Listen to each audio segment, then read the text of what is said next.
Usted dedicó muchos años de su vida investigando el mundo eslavo para luego transmitir ese conocimiento en la comunidad hispanohablante.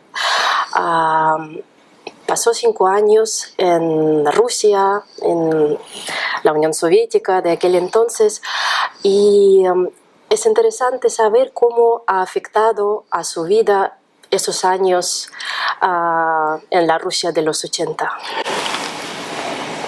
En primer lugar, buenos días, Irina, buenos días, queridos oyentes. Evidentemente, 42 años de relación con Rusia y el mundo eslavo son 2 generaciones. La de mis hijos y ya también la de mis 2 nietas, Marinochka y Ninka. Lo interesante para los oyentes creo que sería explicarles cómo aterricé yo en Moscú el 20 de septiembre de 1980.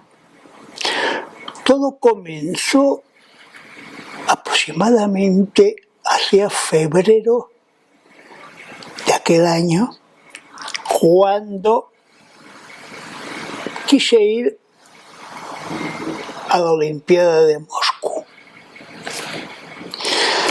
Entonces, un compañero mío de comisiones obreras, Paco, que había vivido en la Unión Soviética como parte de la inmigración española de los mayores republicanos a la URSS, me dijo que fuera a la asociación España-URSS, que allí me informarían. Llegué a la calle Ponzano, me recibió Catalina Abad, hija de un asturiano republicano español, comandante de brigada durante la Guerra Civil, y de una ciudadana rusa. Katia me contó un poco cómo era el tema de los billetes y todo, y me hizo una pregunta que yo no esperaba, pero que le respondí, a pesar de ello, que fue la siguiente: ¿te interesaría estudiar ruso? ¿Cuánto vale? Gratis. Digo, ¿cuándo empiezo? Dice, mañana si quieres. Pues nos vemos mañana, Katia. Total. Empezamos las clases con una antigua licenciada de la Facultad de Historia de la Universidad Lomonosov de Moscú, María Ángeles de la Rosa, que en paz descanse, a la cual yo estuve eternamente agradecido por lo que me enseñó.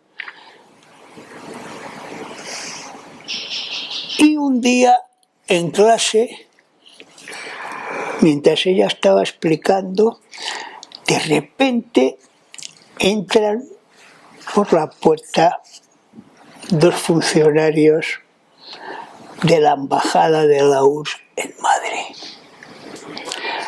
Don Igor Sergeyevich Ivanov, entonces primer secretario, posteriormente embajador y a continuación ministro de Asuntos Exteriores de Rusia, con Georgi Primakov, acompañado de otra figura no menos conocida en el mundo del hispanismo ruso, que era el difunto y querido Benedikt Stepanovich Vinogradov, jefe de departamento ibero-románico de la Facultad de Filología de la Universidad Estatal Lomonosov de Moscú. Ambos nos dijeron que había becas del Ministerio de Educación Media y Superior de la URSS para poder estudiar en aquel país. Yo le pregunté, Igor, ¿se puede estudiar historia?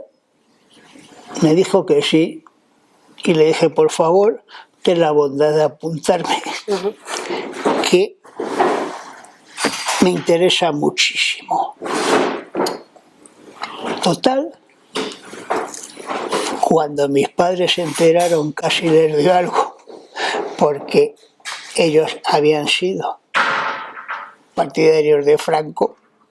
Mi padre ya incluso había sido falangista, como mi abuelo paterno. O sea, como que nadie de su familia tenía ninguna relación con el mundo. No, la única relación que tuvo mi familia con el mundo soviético fue, y esto es una anécdota de mi padre cuando era niño, una barricada que hizo el Socorro Rojo en Madrid cuando los sucesos de marzo de 1939, el enfrentamiento entre casadistas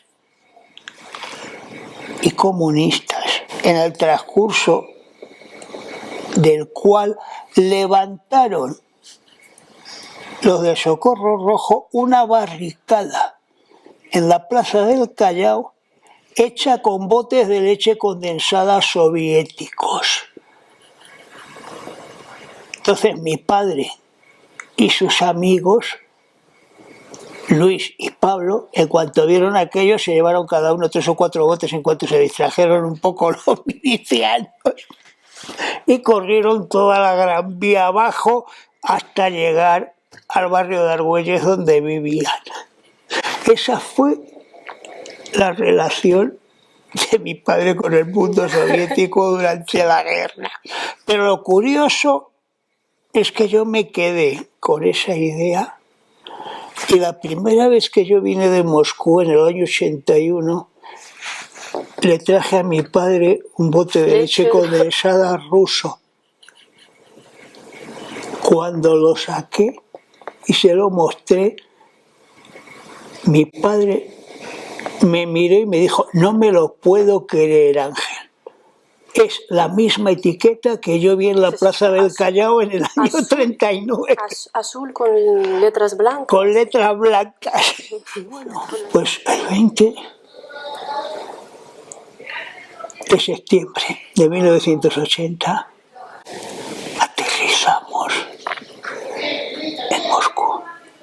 Nos vinieron a buscar en un autocar. Y ya... Eres como un grupo. Éramos 8. 8. Éramos 8 españoles. Solo hombres, ¿no? Una chica solo, Yolanda.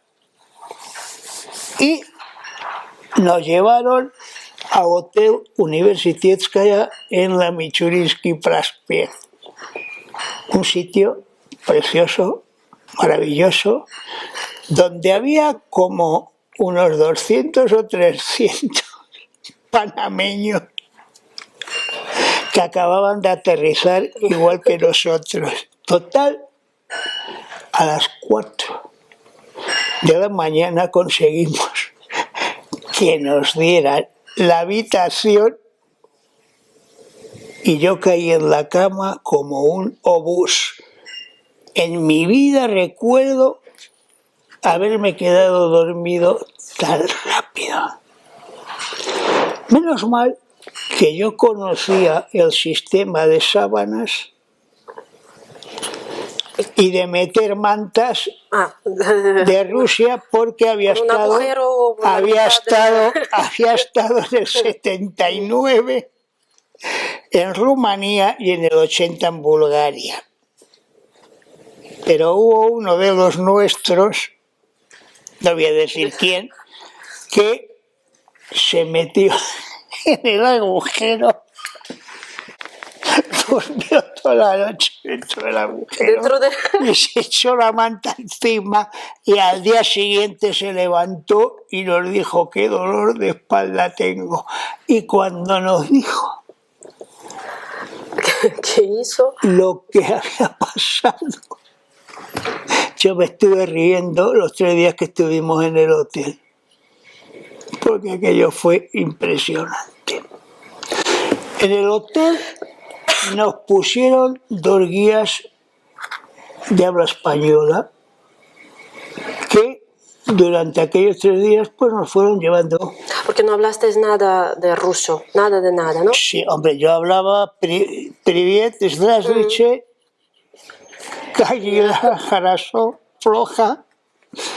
Y claro, para moverse por la ciudad era imposible, ¿no? Para moverse por la ciudad era posible porque podíamos leer, por lo menos, y sabíamos dónde estábamos, y podíamos coger el metro y podíamos movernos, pero íbamos siempre acompañados. Total, que en esos días, pues, nos fueron distribuyendo. Nos quedamos en Moscú 2. ¿Solo 2? Sí. Rafael Moreno, el actual corresponsal de ABC en Moscú, y yo, que fuimos a la facultad preparatoria de la Lomonosov.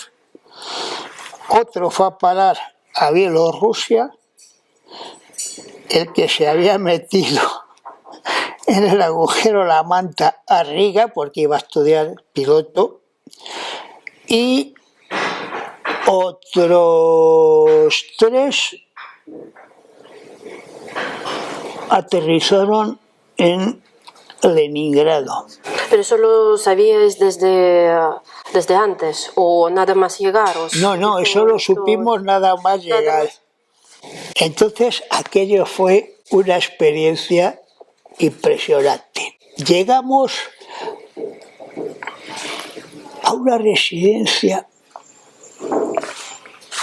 que se llamaba Casa del Doctorando y del Practicante, Tomás Pirantas Tasora, el NAS, en la entonces Ulitsa Shvernica, antigua Ulitsa Televidenia, en el metro de Akademicheskaya. Teníamos para movernos el metro, recuerdo, y el tranvía 26, que iba de Grastiavskaya hasta Universitet. La residencia eran 2 enormes pabellones y vivíamos en ella 6.000 personas. ¿Cuántos? 6.000. Era más que muchos pueblos de España. Y era impresionante porque había gente de más de 120 países. Madre mía. Claro, según aterrizamos, ¿con quién hicimos migas? Pues obviamente con los cubanos que hablaban español y con los portugueses que habían venido como nosotros. Entonces, nos llevaban a la facultad preparatoria el primer día en el tranvía, y nos presentaron, nos dieron los horarios de clase y estábamos desde ese 24 de septiembre hasta el 25-26 de julio, 8 horas diarias recibiendo clase. Idioma ruso, especialización, historia, geografía y literatura rusa. 8 horas. Aquello era impresionante. Teníamos media hora para comer, por lo menos. Y ahí estuvimos habituándonos a la vida moscovita, que evidentemente habíamos estado en Francia, habíamos estado en Andorra, habíamos estado en Marruecos, en Portugal, en mi caso, donde hablábamos diferentes idiomas, pero bueno, la vida era más o menos igual. La URSS era otro mundo, no solo filológicamente, sino cotidianamente. Tú imagínate entrar en una tienda de comestibles,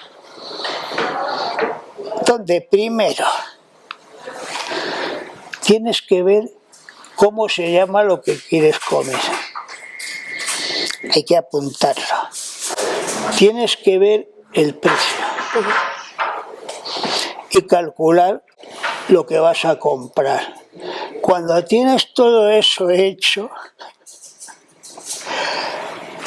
tienes que ir a la caja para que te den un ticket. La cajera te da el ticket y cuando llegas al mostrador, después de guardar cola, uno de los productos que ha pedido se ha agotado. Se ha agotado. Con lo cual hay que volver otra vez a la caja, hacer el ticket y volver a comprar. Así estuve como un mes hasta que ya me aprendí cómo se llamaba todo. Luego también lo que era tremendo es la distancia entre una tienda y otra dentro del propio barrio, que podía haber 1 kilómetro o 2. Y te decían, está muy cerca o no está muy lejos. Y ahí fue ya donde adquirí también la costumbre de andar hasta el día de hoy, que sigo haciendo habitualmente 8 kilómetros. ¿Y la gente? Diarios. ¿Cómo era la gente? No había términos medios. Eso también me chocó muchísimo en esa primera época. Pero por lo general la gente era amable. Y sobre todo, a mí lo que me llamó la atención fue que cuando te preguntaban y decían que eras español, te respondían no pasarán directamente y se te abrían todas las puertas.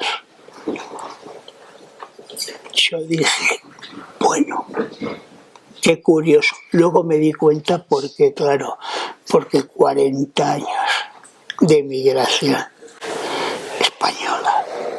En la Unión Soviética habían dejado un cartel demasiado elevado como para poderlo superar.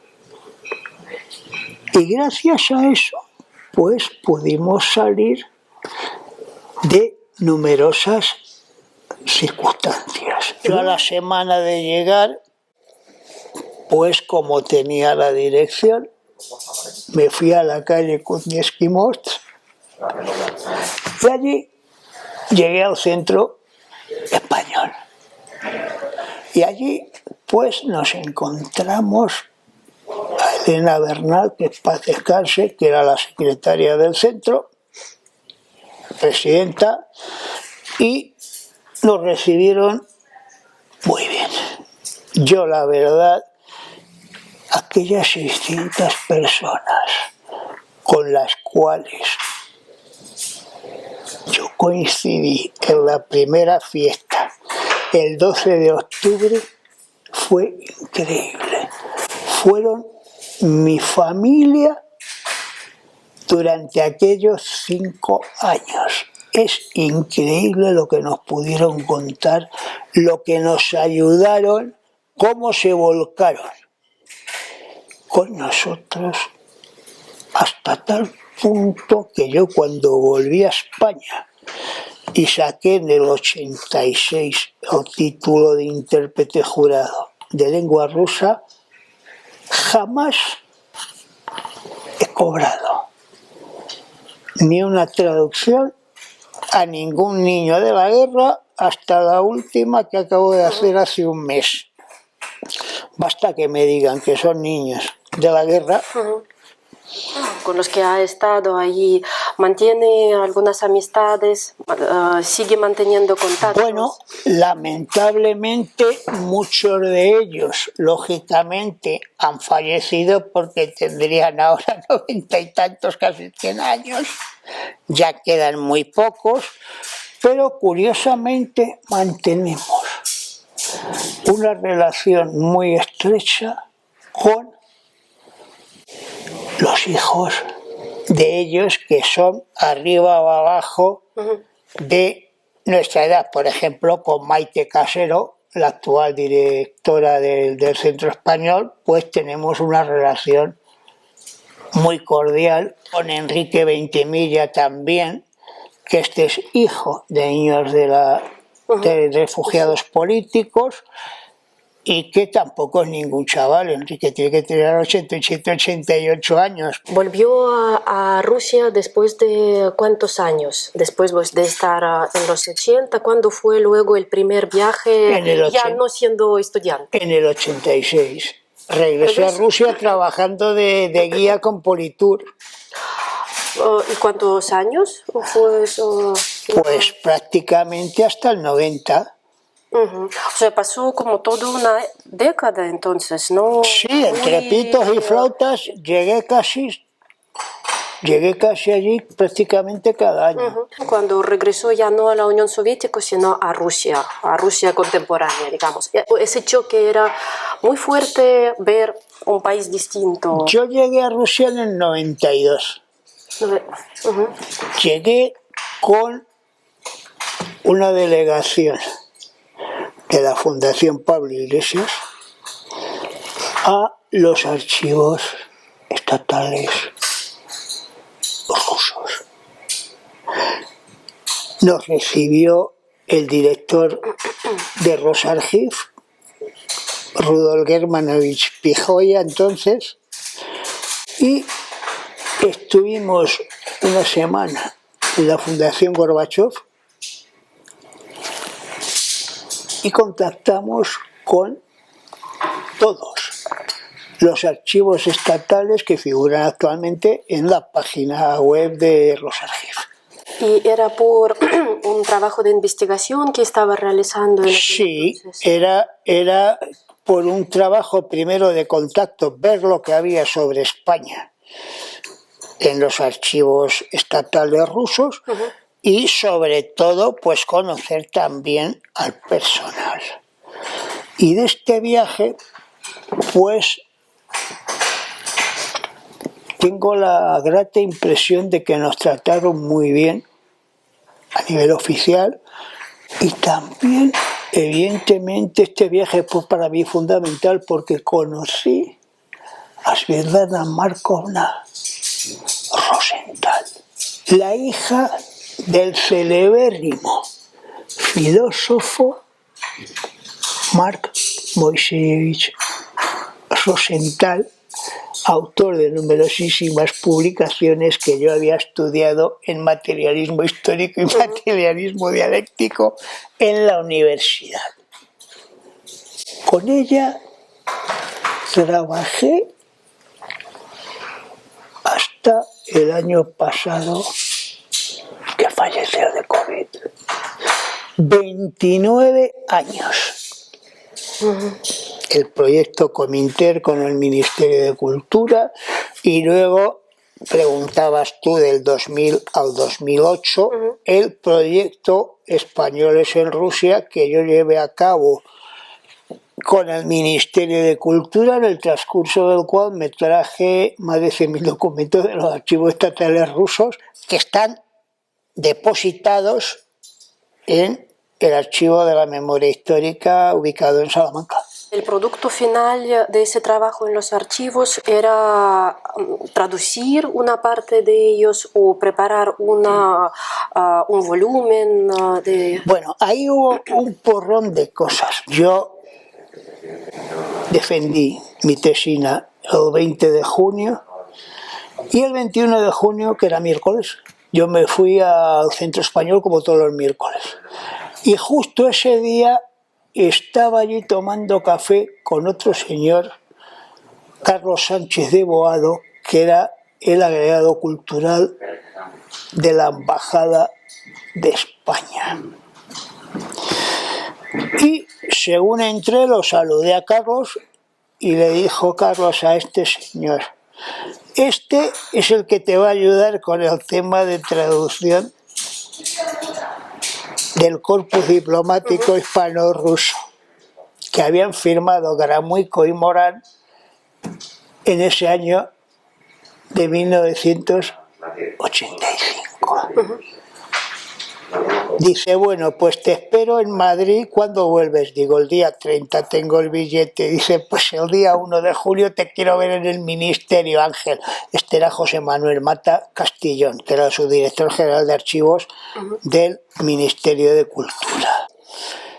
Y me puse con el Consejo Superior de Investigaciones Científicas a las órdenes de don Emilio Sáenz, que en paz descanse. Y empezamos a buscar la documentación en los archivos españoles, a recopilarla, a traducirla, y en 1991 sacamos el primer tomo de esta obra. Y luego la reeditamos en 2005 y la presentamos ese año también en el Instituto Cervantes en Moscú, gracias a mi querido Víctor Andresco, que era entonces el director del Cervantes y que había sido alumno nuestro de la Facultad de... ¿Y en total cuántos tomos entonces? 2 tomos. 2 tomos. Y bueno, estoy esperando a ver si Dios quiere un año de estos tenemos mejores tiempos y hacemos el tercer tomo, que nos queda desde 1905 hasta 1991. Pues desde su punto de vista, ¿qué cree que va a pasar con la enseñanza del idioma ruso en Occidente? Bueno, yo creo que la enseñanza del idioma ruso en Occidente, Marlene, tú, tiene muy buena salud cada año que pasa. Son más los alumnos que se nos apuntan en primer curso en la facultad. Ya llevamos varios años que pasamos de 100, y si el temporal amaina, yo creo que la colaboración entre la Complutense, las autoridades rusas y las universidades rusas deben seguir su rumbo adecuado.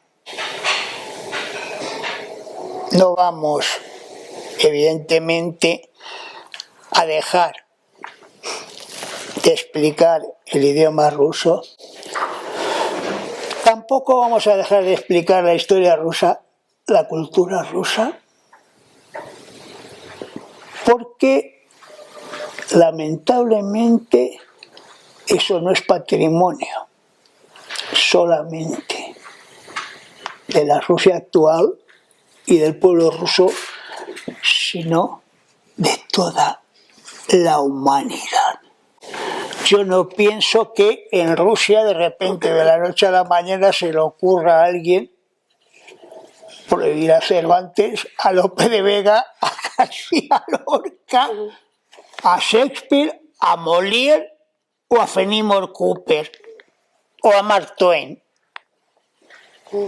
Porque claro, aparte de estudiar el idioma en la universidad, los alumnos estudian también la cultura, ¿no? La historia, la literatura, o sea, como que hay asignatura aparte de lo que es el idioma. Claro, y hay folclore ruso también, Es Estudiar decir, como en conjunto, no solo el idioma, sino también tener la visión más global de la cultura en general. claro, y sobre todo lo que intentamos es que cada vez haya más posibilidades. Es que yo barajo dentro de mi programa docente todo, yo enseño. A la larga, dentro de la cultura rusa y sus manifestaciones antiguas, el ruso antiguo, el eslavo eclesiástico y, con perdón, el ruski mat, porque hay que saberlo también, al igual que la femia. Para andar por Rusia es muy conveniente para nuestros estudiantes conocerlo, porque lo van a oír, quieran o no, y por lo menos que se enteren de lo que hay.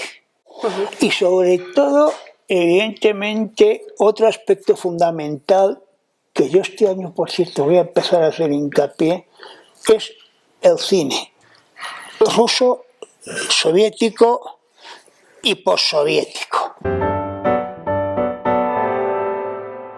¿Cuáles son los rasgos del carácter o de la mentalidad rusa que cree que siguen siendo poco comprensibles aquí en España por un español? Y yo creo que depende eso fundamentalmente de la edad del español. Es decir, nosotros, nuestros padres y nuestros abuelos sí tuvimos un contacto con la literatura rusa desde edad muy temprana. Estoy hablando de cuando yo tenía 11 años, que leí por primera vez en tiempos de Franco Vanka de Chejov, un libro de Torrente Ballester llamado Serás hombre, incluía ese cuento. Y aquí quiero decir una cosa muy interesante, que quizás vaya a chocar a nuestro auditorio. Franco era anticomunista, pero no antirruso. Franco leía literatura rusa y siempre mantuvo contactos con Rusia, especialmente a partir después de la batalla de Stalingrado en 1943. Hubo un trasfondo muy importante de colaboración entre ambos países, primero con el wolframio que antes mandaban desde Galicia a Hitler, y desde el año 43 iba a parar a la URSS a través del puerto egipcio de Port Said. España mandaba wolframio y desde la Unión Soviética el barco descargaba por la cinta trigo. Entonces, lo importante es que se activaron las relaciones. Lo mismo que en Rusia se activó la hispanística después de la Guerra Civil Española en el Instituto de Historia Universal, gracias a Iván Maisky, el diplomático soviético, representante de su país en el Comité de No Intervención durante la Guerra Civil Española. Se fueron cerrando heridas. Don José María de Elsa, el conde de Motrico, embajador de España en París, y don Yuri Dubinin, cónsul de la URSS en París, empezaron en el año 53, tras la muerte de Stalin, las negociaciones para la repatriación de los 300 divisionarios que habían caído prisioneros el 9 de febrero de 1943 en la batalla de Krasnivor, en los alrededores de Leningrado, y que se habían chupado 11 años de cautiverio en el Gulag ruso. Evidentemente, españoles y rusos en muchas cosas somos muy parecidos en cuanto al concepto de hospitalidad. Eso es fundamental. Es decir, yo la verdad en Rusia me sentí bien acogido, no solamente por las autoridades, sino conforme fui haciendo amistad con la gente de todo tipo de nacionalidades. El español y el ruso son místicos. El español y el ruso son idealistas. Y si hay dos pueblos nihilistas en el mundo, son los españoles y los rusos. Pero son rasgos, digamos, más en común. Pero ¿cree que se podría destacar por lo menos un rasgo que cree que pues sigue siendo allí como que un español no llega a entender hasta, o le parece como, sigue pareciendo extraño, raro, curioso? Quizás al español es que más que la conducta de los rusos lo que le sorprende son los hábitos. Por ejemplo, la comida, evidentemente es muy diferente la comida rusa a la comida española. Es muy diferente también toda la forma de vida cotidiana, pero eso ya no depende del carácter, yo creo que depende de las condiciones climáticas. Sí, es decir, claro, la vida rusa es una vida más casera, una vida más cerrada, mientras que la vida en España... Pocos españoles se quedan en la casa, si hace sol, una hace vida buen tiempo en la y no calle. van a la terraza. Por ejemplo, hay cosas que a mí al principio me chocaban. Yo soy una persona que cuando va por la calle suele ir silbando. Sin embargo, eso en Rusia sonaba fatal, yo no sabía por qué, y luego al final ya me enteré de que era porque traía mala suerte y evitaba que pudiesen tener dinero. Es decir, hay un rasgo muy interesante para estudiar que es la superstición en la vida cotidiana rusa. Pero, por ejemplo, eso es lo que pues, suele decir, ¿no? Sobre los rusos pues en Europa Occidental, ¿no? Que son como muy serios, casi nunca se ríen, ¿no? Son como más encerrados. Los españoles, pues hay ahí como un punto que... varía mucho del carácter español, que es lo que muy alegre, abierto. Lo que pasa que hay una cosa de cara al español, es que los rusos no es que sean más serios, es que son menos expresivos que nosotros. Menos expresivos. Los rusos son, como diría yo, más hieráticos. Y luego lo que les sorprende al español es la mirada de los rusos. Es una mirada más penetrante, más profunda y al mismo tiempo me atrevo a decir que más triste. ¿Más triste? Sí. La expresión de los ojos revela tristeza. Pero eso es evidentemente el carácter nacional. Y lo interesante que yo pude aprender en Rusia pues fue evidentemente el orden que imperaba en la universidad, en la facultad. Algo que aquí en España, pues hasta el día de hoy, sigue siendo bastante caótico en general. Es decir, ahí estaba... ¿El comportamiento en el aula? ¿A esto se refiere las No, horas me que- refiero a la forma de impartir las clases, cómo funcionaba la universidad. Es decir, no se limitaba solamente a las clases magistrales como aquí, sino que ahí había seminarios, algo que aquí no existe, es decir, con grupos pequeños entre 1 y 8 personas, estoy hablando, y eso era importantísimo. Y yo con lo que estoy impresionado del carácter ruso también es la curiosidad. Yo fui en el año 83 el único occidental que habló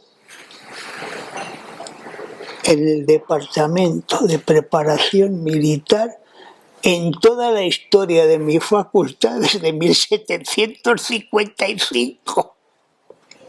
Y lo hice a petición del general mayor que dirigía el departamento, que me pidió: Ángel, por favor, ¿puede usted venir a hablarnos de la División Azul? Digo, con mucho gusto, mi general. Yo era un tema que conocía muy bien porque desde niño mi padre tenía libros sobre la División Azul, había conocido antiguos divisionarios y eso me sorprendió muchísimo. Evidentemente me preparé bien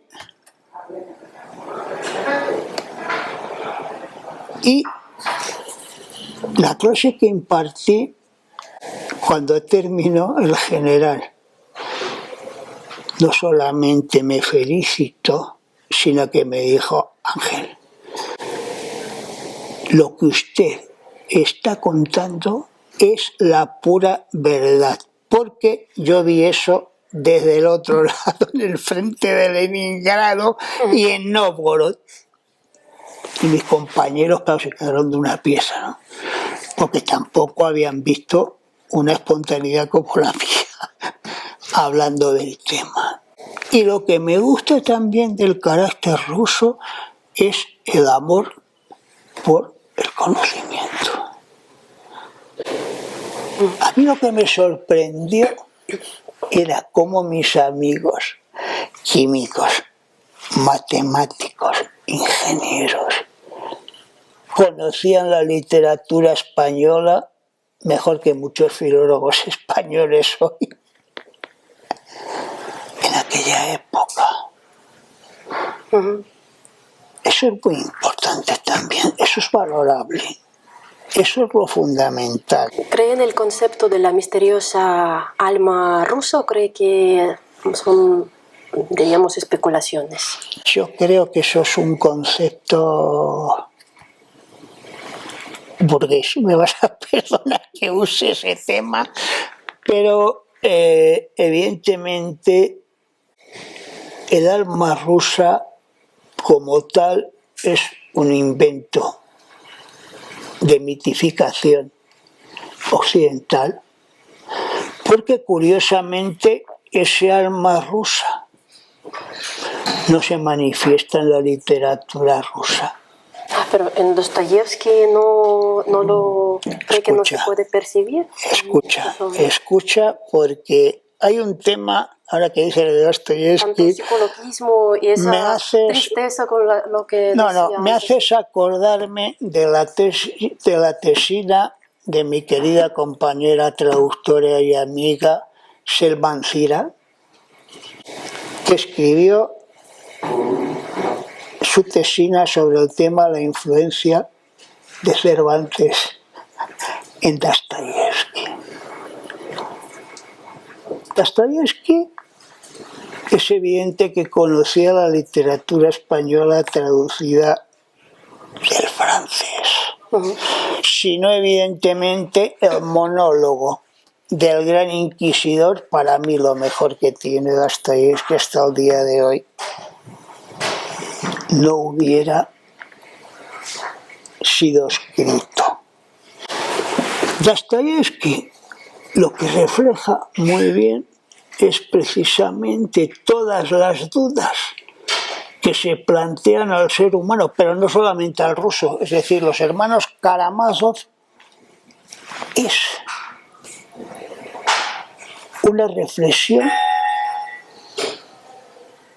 a nivel familiar y social de una problemática que ocurre en Rusia, pero también en España en aquella época. Es decir, tenemos paralelismos en la literatura. Quizás en Rusia, evidentemente, lo que abunda es la exposición de temas que son exclusivamente nacionales,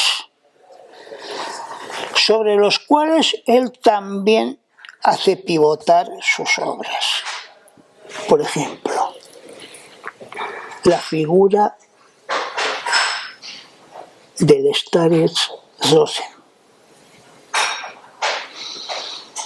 Pero tampoco es un invento del propio Dostoyevski, sino que es un personaje que surge de la visita de Dostoyevski al monasterio de Oktinopustin, donde conoce, al igual que Gogol y otros autores rusos de la época, al starec Ambrosi.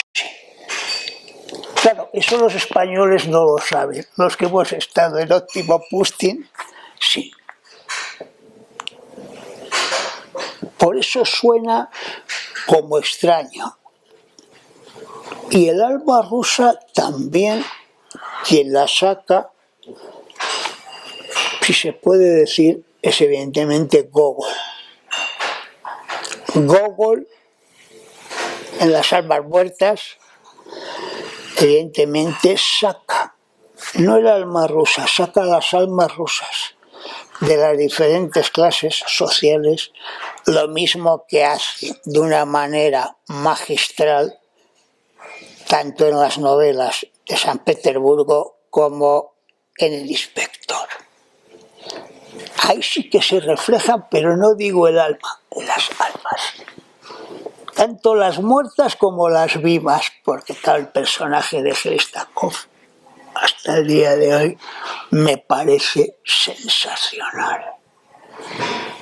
Es la expresión de la Rusia de los años 30. Yo tuve la suerte de que la primera vez que fui al teatro, en el año 81, en Moscú. En Moscú, vi en el Teatro Moscovita de la Sátira El Inspector, interpretado el papel de Chlestakov por Andrei Mironov. En mi vida me he reído más viendo una obra de teatro. Eso lo pueden ver los rusohablantes. Es maravilloso. En YouTube. Ver a Mironov y sobre todo verlo en la tercera o la cuarta fila, que recuerdo que estábamos. Era impresionante. Era increíble. Hace pocos días escribió un post en sus redes sociales, lo voy a leer. Los grandes cambios siempre vienen acompañados de una fuerte sacudida. No es el fin del mundo, es el inicio de uno nuevo. Teniendo en cuenta un poco los acontecimientos mundiales contemporáneos, ¿cómo cree que será ese nuevo mundo? Bueno, yo espero que ese mundo, malgré de tú, sea mejor y que nuestros hijos y nuestros nietos pues puedan vivir mejor que nosotros, pero teniendo en cuenta que para ello hay que cambiar a nivel individual. Un pueblo o una persona que no quiere cambiar no podrá disfrutar de ese mundo. aunque esté viviendo en él. Pero puede ser que para unos ese cambio supone traicionar sus creencias y sus ideales. Bueno, pero eso pasa en todas las épocas. Es decir, la gente está aferrada atávicamente a una serie de valores, pero es que precisamente esos cambios lo que van haciendo a lo largo de todo el proceso histórico es dar el certificado de caducidad a esos valores efímeros para implantar unos nuevos. Desde Egipto hasta aquí hemos progresado más técnicamente que espiritualmente, pero no por eso hay que dejar de seguir intentándolo, ¿no? Como historiador, ¿qué cree que está pasando hoy en día en Rusia? Lo que estamos viendo en la actualidad entre Rusia y Occidente es algo que ya se planteaba en el siglo XVI en la interesante correspondencia entre el príncipe Iván Kursky y el zar Iván IV. Es decir, ¿cuál es el modelo que Rusia tiene que escoger? Por cierto, decir que esta obra no es que no haya sido traducida al español, es que tampoco la encontramos en ruso moderno. Esto es un hecho muy interesante también. Solamente hay ediciones en la variante rusa antigua del siglo XVI. ¿Y qué es lo que cuenta esa obra? Bueno, la correspondencia tiene lugar a raíz de que durante la guerra de Livonia, Iván Kursky, que había conducido con éxito inicialmente el ejército ruso, como saben nuestros oyentes rusos, pues desertó y pasó al servicio del rey de Polonia.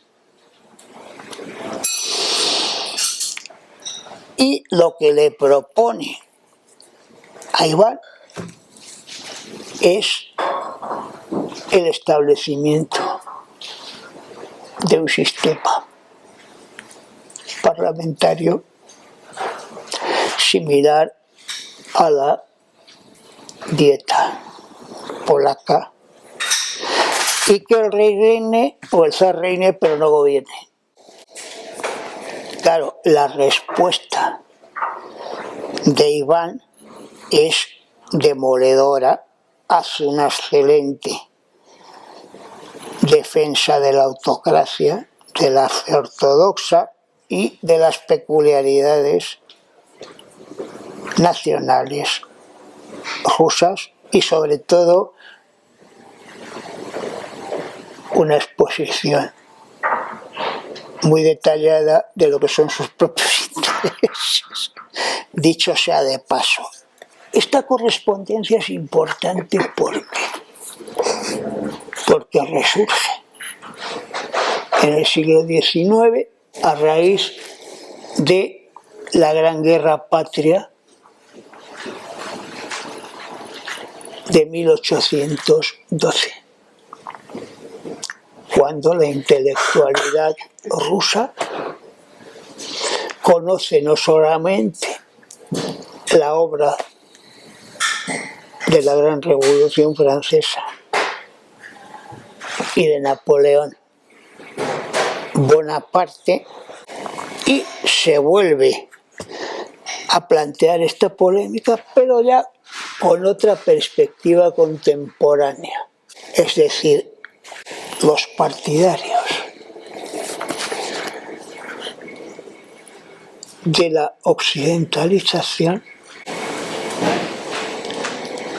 y los partidarios de la tradición eslavófila anterior al reinado de Pedro I, que ya en su tiempo y posteriormente por los eslavófilos como Jamiakov y Kirievski, entre otros, fue designado como el anticristo.